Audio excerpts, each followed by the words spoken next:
Le projet de loi sur la fin de vie, retour à la case départ. Le volet du texte portant sur l'aide à mourir totalement vidé de sa substance au Sénat a donc été rejeté. Il repart à l'Assemblée nationale dans sa version initiale qui autorise le suicide assisté. Mais sans en arriver là, est-il possible avec les techniques actuelles de soulager les douleurs en fin de vie ? Oui, répondent les spécialistes en soins palliatifs que vous avez interrogés pour Europe 1, Yasmina Katou. À la question « Est-il possible d'apaiser les douleurs d'une personne en fin de vie ?» Ségolène Perruquot, présidente de la Société française de soins palliatifs, répond sans aucun doute. Oui, on peut soulager toutes les douleurs d'une personne en fin de vie et on doit le faire. Les gens peuvent être soulagés profondément. Plusieurs traitements qui se complètent existent pour limiter les souffrances et rendre les derniers jours d'une personne plus agréables. On utilise beaucoup de traitements à base de morphinique, tout ce qui est à visée anti-inflammatoire. Ça peut être de la chirurgie de la douleur.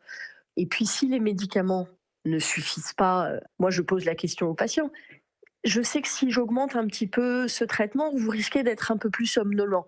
Est-ce que vous préférez être somnolent ou est-ce que vous préférez qu'on reste comme ça ? Ségolène Perruquot l'assure, un échange constant entre le médecin et le patient permet d'adapter les doses pour garantir une fin de vie sans douleur.